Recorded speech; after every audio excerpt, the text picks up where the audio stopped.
फजर में आते, कभी ना जाते, ना शादी होती ना बच्चे, कुछ भी नहीं होता। इधर नमाज खत्म हुई, मौजिन साहब कम से कम 10 मौजिनों को रखना है। एक ही मौजिन कितनी 50,000 में थोड़ी दे सकता था। तसव्वुर कीजिए कितना एहसान है जनाब मूसा अलैहिस्सलाम का। आका जब लेके आए, कहा अरे अल्लाह के रसूल क्या दिया अल्लाह ने? कहा 50 वक्त की नमाज है। नहीं पढ़ेंगे, 100% नहीं पढ़ेंगे।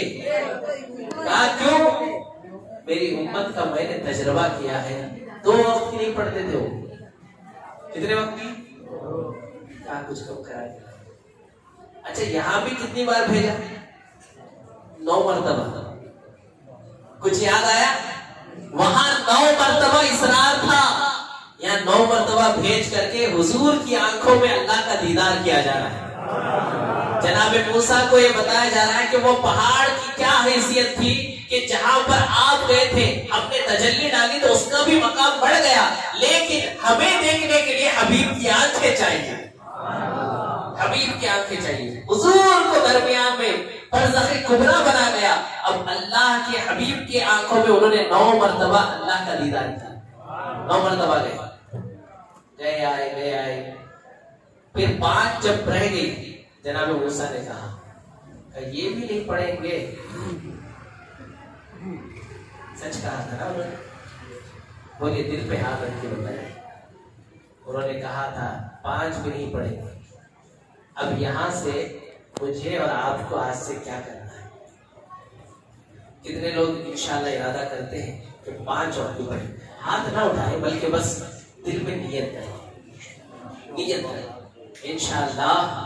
अल्लाह के हबीब आप आसमानों पर जा करके, लामका में जा करके इतना बड़ा तोहफा लाए कि सजदे पे झुकता है बंदा।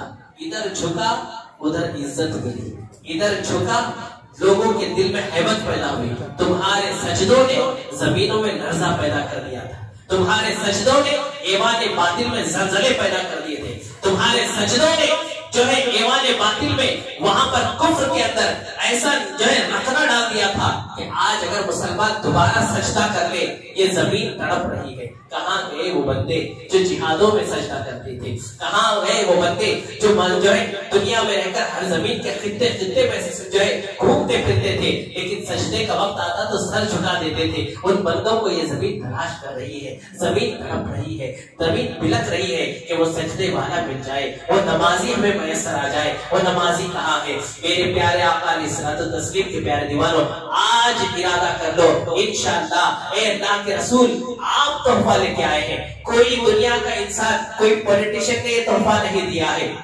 किसी एमएलए ने नहीं दिया, किसी पीएम सीएम ने नहीं दिया है, घर में तुम्हारे किसी दादा परदादा ने ये जो है तोहफा नहीं दिया है, बल्कि किसी और ने भी नहीं दिया। ना तुम्हारे टीचर ने, ना प्रोफेसर ने, ना लेक्चरर ने, ना साइंटिस्ट ने, ना किसी आलिम ने। ये तोहफा किसने दिया? बल्कि किसी ने नहीं दिया, बल्कि महबूब खुदा ने दिया है। और कहां से लेकर के आए? अल्लाह की बारगाह से लेकर के।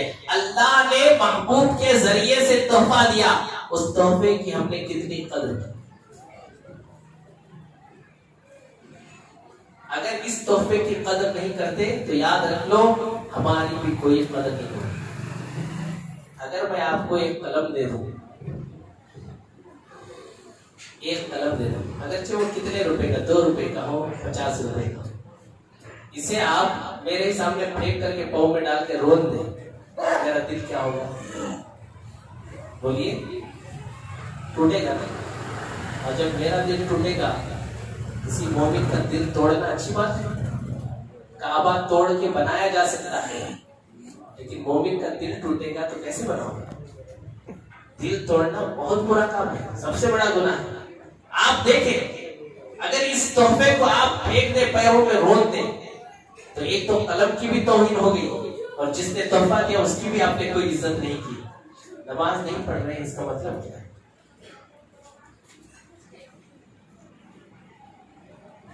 आप इसका एहतसाब करें आज की रात कि हमने कितनी नमाजें छोड़ी और कितना हमने हुजूर को नाराज किया, और कब्र में जाकर चेहरा किसे दिखाना है? जो नमाज लेके आए हमारे आका, उन्हीं को तो दिखाना है। क्या आप तैयार हैं? वहां तो कोई नहीं होगा, हाँ तो इतना इतना कुर्ब हो, बहुत ही करीब होंगे। बताओ इतने करीब होंगे, उस वक्त हुजूर को हम क्या चाहेंगे? आज नियत कर लो इंशाअल्लाह नमाज नहीं छोड़ेंगे, आज के बाद नमाज 5-10 मिनट वक्त निकाल करेंगे इंशाअल्लाह। हाँ, जब जमात से नमाज पढ़ना तो ये देखना कि सुन्नी इमाम के पीछे पढ़ना, इसका ख्याल रखना। मेरे प्यारे आका सल्लल्लाहु अलैहि वसल्लम के प्यारे दीवारों, बस ये नमाज मेरे आका लेकर के आए और नमाज ना पढ़ने का अदाब भी देख करके आए। एक शख्स के सर पर पत्थर मारा जा रहा है, उसका सर पूरा पानी की तरह है, चट्टी की तरह हो गया। कहा ये कौन है? कहा ये वक्त गुजार कर नमाज पढ़ता था। यानी नमाज तो पढ़ता था, वक्त गुजार कर। जरा सोचो, जब उसकी ये सजा जो पढ़ता ही नहीं, उसका क्या होगा? क्या काम इतना इंपॉर्टेंट है कि हम नमाज छोड़ दें? जहां है अगर वक्त मिलता है एक ड्रेस हाथ में रखो। अगर ऐसे कपड़े पहने हो कि जिसको पहन करके आपको नमाज पढ़ने में दिक्कत हो तो एक जोड़ा साथ में रख लो, अपनी गाड़ी में रख लो, अपने बैग में रख लो, एक बैग अपने साथ में लगा लो, उसमें कपड़े रख लो ताकि वक्त आए तो चेंज करके फौरन तोप की तरह कोई कपड़ा हो, फौरन पहना, वजू किया, नमाज पढ़ लिया। 4 रकात नमाज पढ़ने के लिए 5 मिनट लगते हैं। ये 5 मिनट अगर तुमने अल्लाह के लिए दे दिया, मेरा रब राजी हो जाए। और जिससे रब राजी हो जाए उसकी रोजी में भी बरकत होगी, उसके माल में भी बरकत होगी, उसकी औलाद में भी बरकत होगी, उसके घर में भी बरकत होगी, सब जगह बरकत ही बरकत होगी। आज जो सबसे बड़ी बेबरकती है, हम सोच रहे हैं कि बेबरकती किसी ने जादू कर दिया होगा। आपको कौन जादू करेगा? कौन से इतने बड़े मालदार हो गए हैं, कौन से जो है इतने बड़े हम ये हो गए हैं कि हमें कोई जादू कर दे? ये जो सोच है ये गलत है। पहले ये देखो कि मैंने कितनी नमाजें कज़ा की है, किसका मैंने दिल तोड़ा है, माँ बाप को कितना सताया है, बीवी को मैंने कितना सताया। ये सारी चीजें आप तलाश करें। ये सब गुनाह करके ये सोचे कि किसी ने जादू कर दिया है। खुदा के लिए अपने आमाल को दुरुस्त करने की कोशिश करें। आज की रात सच्चे दिल से तौबा करें। जो पैगाम आप तक पहुंचाया गया, मेरे आका सल्लल्लाहु अलैहि वसल्लम बहुत सारी चीजें देख करके आए हैं। वो वक्त नहीं है कि मैं इस वक्त आपको बता सकूं, बस इतना है कि वहां पर जिना का अजाब मेरे आका देख करके आए। जालियों के साथ क्या होता है, कितना था। सूदखोरों का अजाब, उनके पेट मटकों की तरह जब वो खड़े होना चाहते हैं, बॉल की तरह लुढ़क जाते हैं।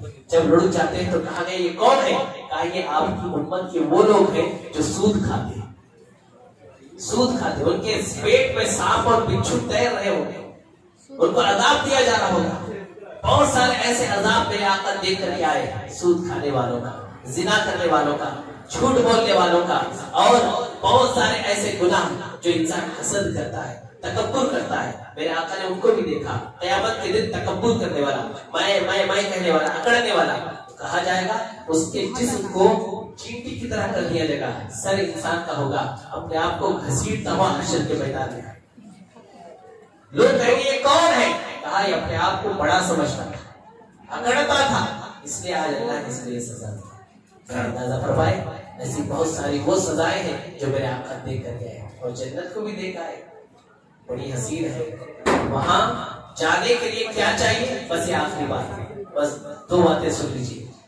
जाने के लिए क्या चाहिए? जिसके दिल में हसद होगा वो जन्नत में नहीं जाएगा। तकब्बुर होगा जन्नत में नहीं। जन्नत में झूठ नहीं है, जन्नत में गम नहीं है, जन्नत में अंधेरा नहीं है, जन्नत में तकलीफ नहीं है, जन्नत में गंदगी नहीं है। इंसान यहाँ खाता है तो उसे पेट जब भर जाता है, फिर उसे पेट को साफ करने के लिए जाना पड़ता है, बदबू आती है, नहीं जाएगा, मुंह से बदबू आती है। सुबह सोएगा, उठेगा तो बदबू आएगा। लेकिन वहां न गंदगी है, न मुंह में बदबू आएगी, बल्कि क्या होगा, खाना खाने के बाद एक खुशबूदार डकार आएगी जिसकी वजह से खाना हजम हो जाए। जो सोचेगा फौरन हाजिर होगा। अल्लाह उसे इतनी नेमतें वहां अता फरमाएगा जो कभी सोचा भी नहीं होगा, किसी ने तसव्वुर नहीं किया होगा। ये सब अल्लाह वहां अता फरमाएगा। अगर आप चाहते हैं कि वहां सब कुछ मिले तो अपने दिलों को पाक कर दीजिए, गीबत मत कीजिए, चुगली मत कीजिए, झूठ मत बोलिए, और हसद, कीना, बुग़्ज़, इन तमाम से अपने दिल को पाक कर लीजिए। ये दिल हुजूर की मोहब्बत के लिए है, बस इसे हुजूर की मोहब्बत का मदीना बना लीजिए। इंशाअल्लाह तबारक व तआला जिसका दिल इन तमाम गुनाहों से पाक हो जाएगा, अल्लाह उसे जन्नत में दाखिल करेगा। अल्लाह रब्बुल इज्जत की बारगाह में दुआ है, कहने से ज्यादा अल्लाह मुझे आप सबको अमल की तौफीक अता फरमाए। दौरान गुफ्तगू कुछ लफ्ज़िश और खता हो गई हो, रब्बे क़दीर अपने प्यारे हबीब सल्लल्लाहु तआला अलैहि वसल्लम से क़ुद माफ फरमाए। अस्तगफिरुल्लाह रब्बी मिन कुल्लि ज़ंबि व अतूबु इलैहि, ला इलाहा इल्लल्लाह मुहम्मदुर रसूलुल्लाह सल्लल्लाहु अलैहि वसल्लम। आप सब जानते हैं कि बाजू की मस्जिद का जो जगह हमने ली थी, तकरीबन 1.5 महीने में 35.5 लाख था।